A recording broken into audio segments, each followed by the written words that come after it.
everybody, this is Twilight Major coming to you with another chapter reading of The Prince's Secret by In My Arms Again, found on fanfiction.net. Chapter 2, A New Life Begins Here. Harry Potter quietly made his way through King's Cross Station. Pushed into the trolley that carried his trunk, he carefully weaved through the crowds, trying his best not to attract the attention of passing muggles.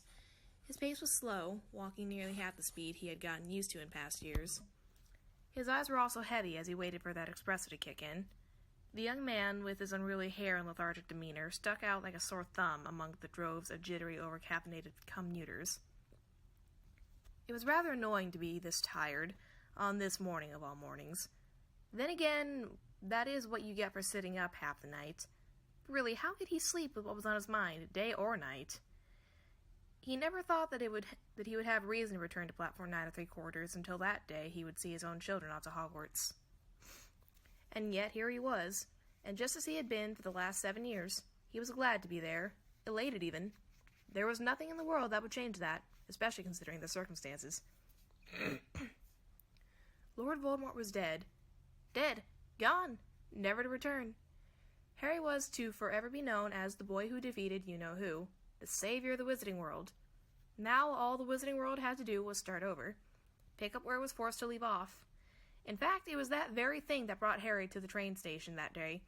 Upon the request of many, Professor Albus Dumbledore, backed up by the other influential wizards, decided that Hogwarts would have its first and hopefully only repeat year.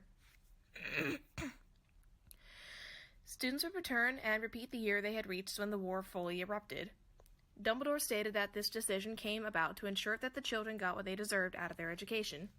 It was a chance to get back to what they were really there for, and for their 7th years, it was a chance to walk away with a positive experience.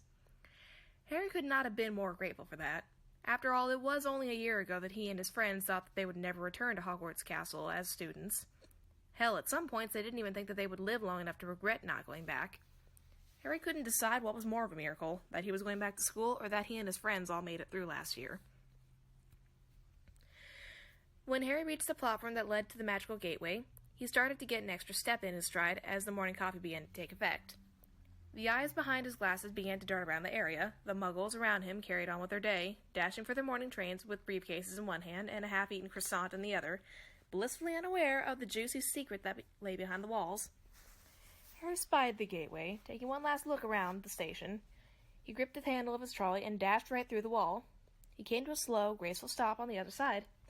The platform was teeming with people, just as it always used to be. Many of them were parents seeing off many of their younger children as they boarded the train. Familiar faces jumped out every so often. Unlike the Muggle station, Harry's presence did not go unnoticed. His name echoed across the platform, and some first and second years rushed up to him seeking autographs.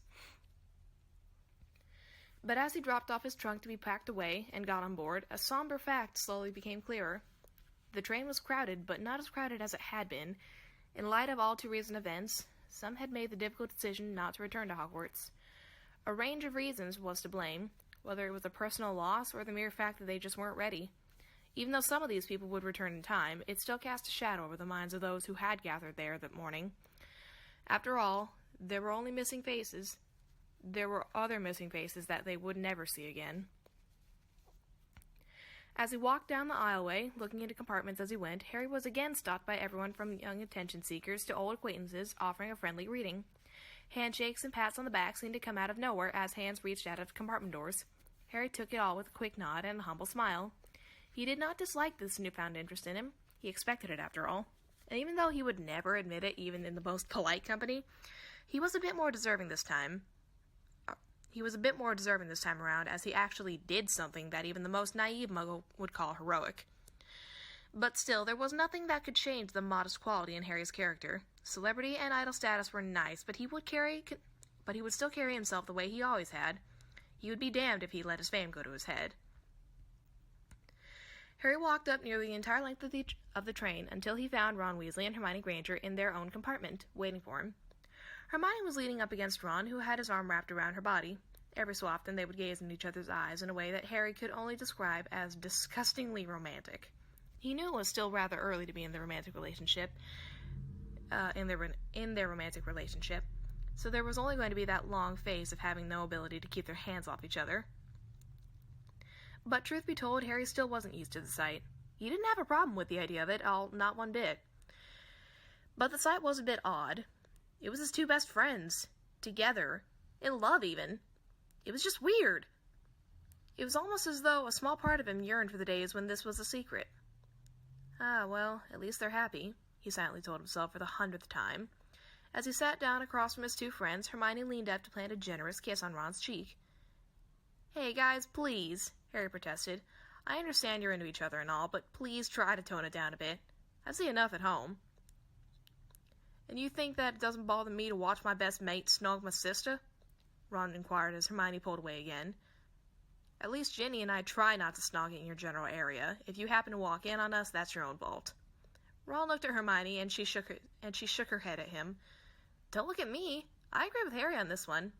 She eased out of Ron's arms and settled down next to him. "We're sorry, Harry. I understand if it's annoying to see couples when Ginny is still back at home." Harry sighed as he shook his head, more to himself than anyone else. Hermione was referring to the fact that Ginny Weasley was one of the few students who had decided not to return. Following the loss of her brother, Fred, she had concluded that she had been through enough and wanted to spend a year away from school. She wanted to give herself time with herself. She had even agreed to help a dejected George run his joke shop. While this idea was not a very popular idea amongst her large, opinionated family, Ginny had to put her foot down. And besides, this was only temporary. She would finish school, just not in the coming year. As she put it in a very long and detailed letter to Percy, a year off from school was not going to end her chances of a successful life. Of course, Harry wasn't exactly thrilled when she told him. After all, he'd only just gotten her back after weeks apart. Frankly, it was the last thing he wanted to hear after those long days of wondering when he would see her again. Not to mention that it hadn't been any easier for Ginny to stomach the idea of being apart from him again. But Harry felt deep in his gut that they would make it work. It took him a long time to realize his feelings for Ginny, and he wasn't about to give up on her. He just had to get used to the whole idea of not having her by his side. Now, if only everyone else on Earth would stop bringing it up. Harry took it upon himself to change the subject, but he didn't really have an idea of what to talk about. Lucky for him, Ron and Hermione had offered him an apologetic silence. An idea came to him. "It's still a bit funny that the three of us are sitting here now, isn't it?" Hermione and Ron nodded. "I have to admit," Ron's eyes wandered to the windows as he spoke, when we said we weren't going back, I thought that it was final." "Well, you never had much reason to think otherwise," Hermione pointed out. I was going to go back eventually. I didn't think it would be this soon." "Right, and after who would have guessed what they just took? Right, and who would have guessed that they would just look? Right, and who would have guessed that they would just start last year over again?" said Harry. "Perhaps life can go back to normal for us." Harry had to raise his eyebrows at Hermione's comment. "You really think so?" he questioned. Hermione nodded. "Yeah, I do. Think about it. Things could have been a lot worse." "Yeah, Dumbledore could have really been dead," said Ron. They all remember the day when, in grand shock and surprise, Dumbledore appeared before the Ministry of Magic, very much alive. He announced that his death had merely been a meticulously staged plan of his own making. I'm sorry, guys, my brain is dead. He announced that his death had merely been a meticulously staged plan of his own making, and that he had been aiding those on the side in complete secrecy. Now that he who must not be named was defeated, it was the right time to come out of hiding. Harry, in particular, was stunned. Once he picked himself up off the floor after the initial shock, it took him a day or two to believe that he was hearing. But once he saw Dumbledore's face in the Daily Prophet and heard his voice over the Wizarding Wireless, there were no words to describe Harry's happiness. "I see what you mean, Ron," Harry thought for a moment. I guess if that can't bring us all a sense of normalcy, nothing will." He let his green eyes roll as his lips tugged into a smile. "I know I've probably said this before, but we're really lucky to be here." "You have said that before, like 20 or 30 times. Ron shook his head, as though he were suppressing a laugh. "And yet we agree with you every time." Hermione smiled as she tucked her head underneath Ron's chin. We might be We might be a bunch of trauma cases, but we're a blessed bunch of trauma cases. Both Harry and Ron looked at her with strikingly similar arched eyebrows. What? I like to think that things happen for a reason. The boys had to muffle their laughter at the amount of cheeky sentiment in that statement. Really, Hermione? Harry said with a smirk. But I see what you mean, I guess. Who knows, maybe the three of us can finally have a nice, quiet year at Hogwarts. Pardon, a voice came from the compartment door. Sorry to interrupt, but everywhere else is full. Before Harry could look up, Hermione's face broke out in a bright grin. That's when he looked at the door and saw a tall girl with long red hair and the faintest trace of freckles. Though already dressed in the pressed white shirt and gray skirt that made up the base of a Hogwarts uniform, she leaned casually against the compartment doorway, not weighing down by the patchwork handbag that hung off her shoulder. Her name was Rose Beckett. However, everyone who knew her called her Rose, as it wasn't exactly easy to live in modern Britain with a name like Rosella. To many, she looked as though she could have been some distant cousin of the Weasleys, something that frequently brought about laughter. After all, the Weasleys were not the only wizards with ginger hair. She was another seventh-year Gryffindor who was returning to Hogwarts to complete her final year. While she had been friendly to the Golden Trio since their early years, it was under the umbrella of maturity that they found their common ground. Hermione especially enjoyed Rose's company, spending more time with her than the other girls of her age. Rose wasn't really one of those friends that the trio saw much of outside of school. She lived in a small village some distance outside of Great London that was a tad bit out of their way. If they saw her at all, it was in Diagon Alley or other magic establishments. She was also frequently alone. They had heard quite a bit about her parents, but had never met them. But still, whenever she was around, Rose was a pretty cool person to hang out with.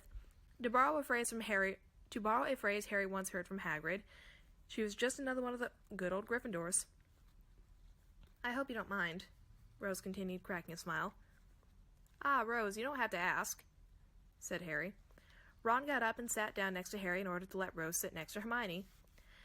As she relaxed into the seat, setting her handbag down next to her, Rose said, I really hope you three don't mind if I follow you around a bit this term. Oh, of course not, said Ron, causing Hermione to smile proudly at her boyfriend.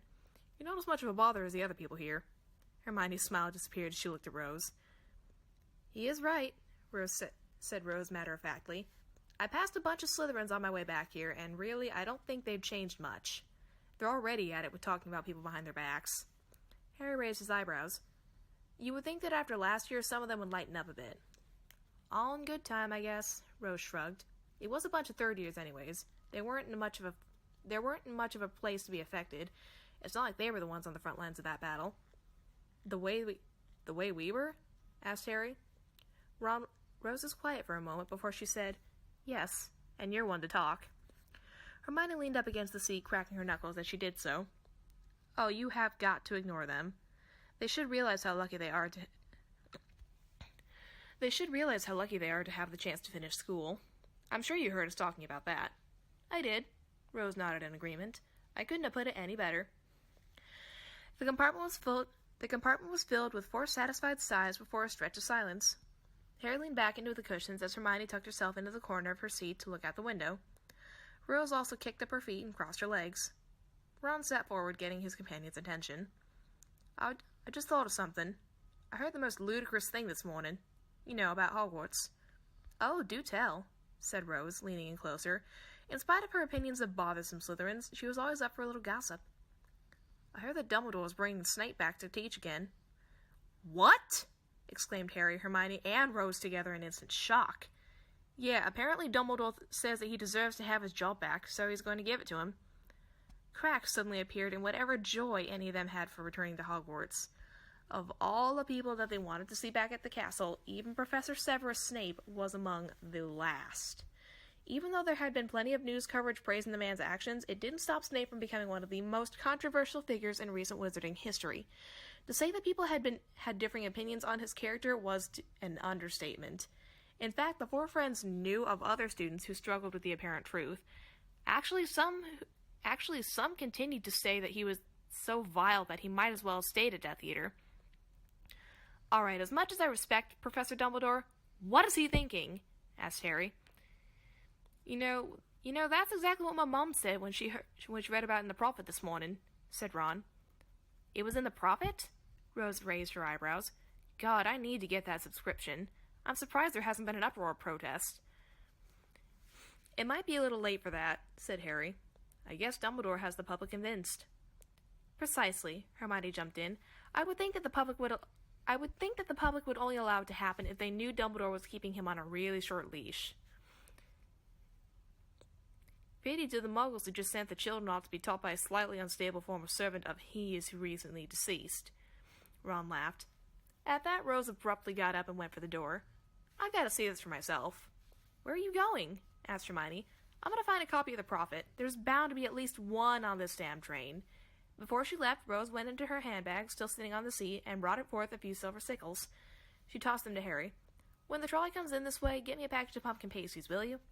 After Harry nodded yes, Rose went outside and disappeared down the car. She hadn't been gone long when the lunch trolley stopped in front of their door. Ron and Harry loaded up on chocolate frogs and Bertie Bott's every flavor's beans. Harry did get the pumpkin pasties Rose asked for, but he also decided to put in for packages of Drooble's chewing gum for her and the others. Harry was in a generous mood that day, eager to provide for his companions. A couple minutes later, Rose came back with a copy of the Daily Prophet in her hands.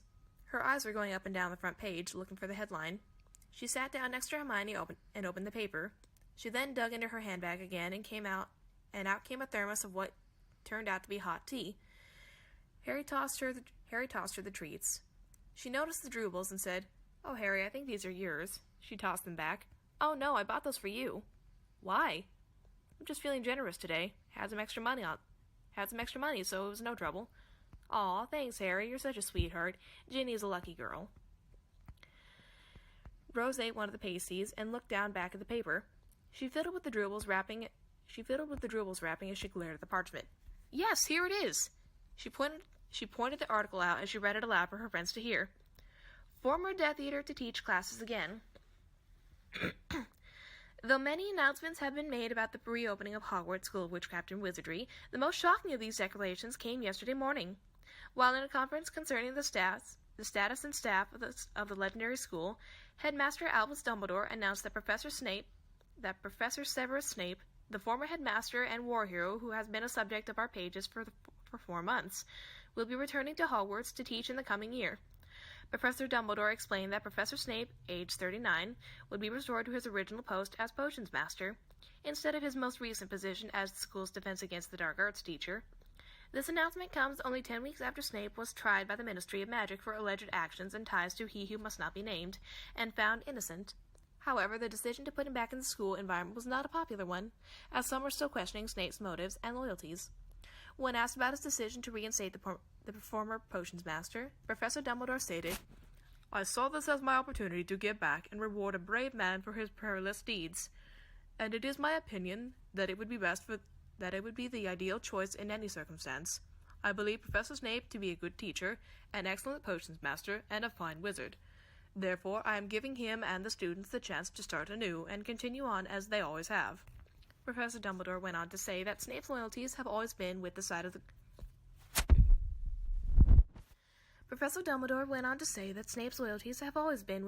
good, and that he completely trusts the Potions Professor. He stated that while Snape was not a particularly popular teacher with most students at Hogwarts, with the exception of the students of Slytherin, the house that Snape maintains headship of, the students would be in absolutely no danger and would be in good hands at all times. Professor Dumbledore also said, as a comfort to parents and guardians, that in the event that anything of particular concern did happen, the necessary actions would be taken. When Professor Snape was later contacted about his views on his employment, he stated that he had no comment at the time. "Of course he had no comment," said Ron. "What the hell is he supposed to say?" "Hey, take it easy," Hermione motioned to Ron. "If it hadn't been for Snape, Merlin knows where we would be now." "That might be true, but that doesn't mean that I have to take this lightly." "I kind of agree with Ron," said Rose, tossing the paper aside. "This is insane." Hermione sat forward. "It makes perfect sense to me. Everyone else gets to start over. Why shouldn't he?" "At least let the dust settle a bit first," said Ron, crossing his legs. Across from him, Rose took a swig from her thermos. "Ron, if we didn't know about it until now, I think it already has." Just why are you so bitter about this? Asked Hermione, fingering her way through a box of Birdie Bots. Given what we know, Ron sat up, planting both feet firmly on the floor and lacing his fingers together. All right, I get it. Snape was really working for Dumbledore all along. He helped defeat Voldemort. He's as much of a hero as Harry. But seriously, think about it, Hermione. That doesn't mean the man is going to change. Hermione's eyebrows wrinkled as she opened her mouth to respond. But just before she could get any words out, her eyes wandered away. She seemed to have suddenly started thinking and retreated into her mind. Beside her, Rose was nodding in agreement. Ron turned to Harry. You see my point, don't you? I guess I do. Depends on what you mean by change. Think, Harry, this is Snape we're talking about. This is the guy who has hated you with a passion for years, and something that you had absolutely no control over. He was still protecting me, while making your life a living hell. He was doing it for my mother. He did everything for her. Harry, you sort of let the whole world know that he was in love with your mum, and people have been talking about it all summer. You think he'd appreciate that? Harry's face molded into a mask of utter annoyance. I know, but that's when I thought he was dead, he said. His eyes rolled to the ceiling as he let out a shallow sigh. Thanks a lot, Ron, for reminding me about that. Like I need that now. Sorry, guys. Ron continued his argument. Way I see it, Snape was never a nice guy before, and he isn't going to be now. You're probably right, Harry agreed, biting down on a licorice wand. That's just the way Snape is, war or no war. I can't imagine what that class is going to be like, sighed Hermione. I'll tell you what that class is going to be like, Hermione, Ron answered. 2 words. Bloody hell. Harry groaned. And something tells me that he's not going to treat the Gryffindors any better. Harry's right, it might get worse. Hey guys, you never know, Rose said, finally getting back into the conversation. The trio all looked at her attentively, though a bit puzzled. What do you mean? Asked Harry. I get what all of you are saying. I understand. Snape does deserve respect. I have no problem with that. Of course you don't, Ron interrupted. You managed to do pretty well in potions without Snape harassing you at every turn. Hey, he's picked on me too. Rose leaned in towards Ron, reaching out her hand and smacked Ron's arm, making him flinch. Now don't interrupt me. I respected Snape in the past, and I respect him now. He's a great wizard, after all. But it's like you already said, Snape was a git, and likely still is. What are you getting at, Rose? Asked Ron. What she's trying to say is that maybe Snape won't be as harsh to us this year, explained Hermione. If Snape comes back to a Hogwarts that sees him for what he did in the war and they commend him for it, then maybe he will return the favor. Exactly, said Rose with a nod. And who knows, maybe a little time in Azkaban wore him down a bit. Thinking of the positives, are we? Harry said with a smile. Well, yeah, I guess I am. We're all here so we can get on with our lives, and whether we like it or not, Snape was a part of our lives. We managed it then, and we can manage it now. You're almost starting to sound like you're glad to see Snape get his job handed back to him on Dumbledore's silver platter. Ron smirked as he cocked his eyebrow. Rose chuckled. Don't be so crazy, Ron, she said. I'm not totally thrilled about it either. I don't like him any more than you do. You'd have fooled me, Harry laughed. After all, you did get good marks in potions. That's rubbish, Harry. Do you not see who I'm sitting next to? Rose pointed in Hermione's direction. I was never as good as Hermione is. Pretty close, suggested Harry. Over-exaggeration, but I'll take it. Rose smiled with smug pride. All right, I got good marks, but I cannot and will not say that Snape is the reason behind it. I earned them like everyone else did. Hell, I'm lucky that I was able to keep up with you two and got... Hell, I'm lucky that I wasn't like you two and got atrocious grades just because Snape didn't like me. She pointed to Harry and Ron. He never liked any of us, really, Hermione pointed out rather reluctantly. Rose reached for her tea thermos again. Like that's anything new. At least I didn't spend the summer on the front cover of a newspaper. I feel bad for you 3 conquering heroes. The 3 conquering heroes groaned, making Rose laugh under her breath. Ron glared at her. You had to say it. You can be quite the little bitch sometimes, you know that? Aren't we all? Rose grinned playfully. And even so, it isn't like we should have expected any better. no matter how good you or I or anyone was compared to his precious little snakes.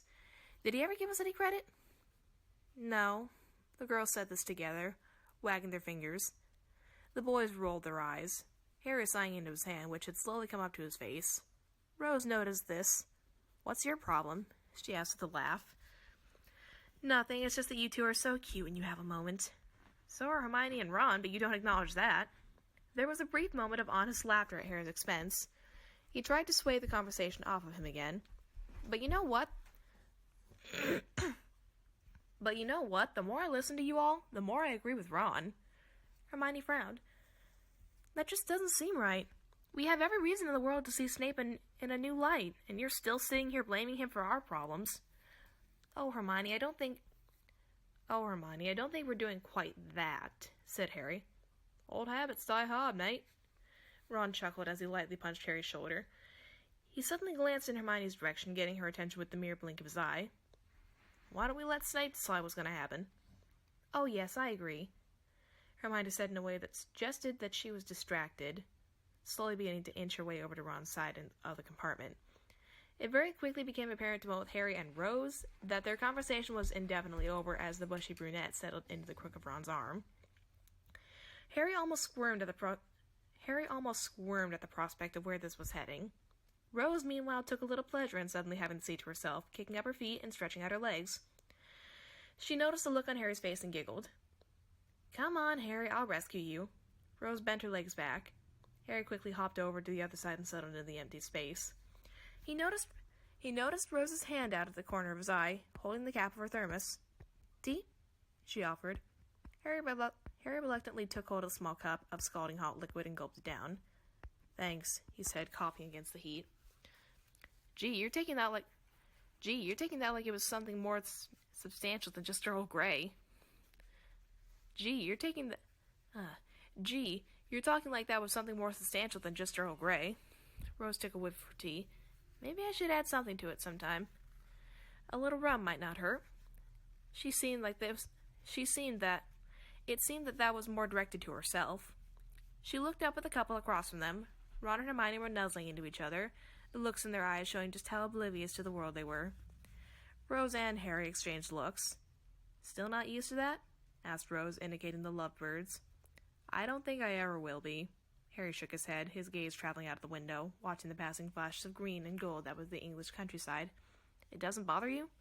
"Me? No, not at all. To tell you the truth, I've been waiting for it since we were 15. Rose stuffed half a pumpkin pasty into her mouth, washing it down with a long swig. You might not have to worry about you-know-who anymore, but I don't think your term will be uneventful." She laughed. "Hey!" Ron suddenly objected. "We can hear you, you know." End of Chapter 2 of The Prince's Secret. If you like this content and the recording, please feel free to like and subscribe my channel and leave a comment down below saying that you would like more. Thank you for listening.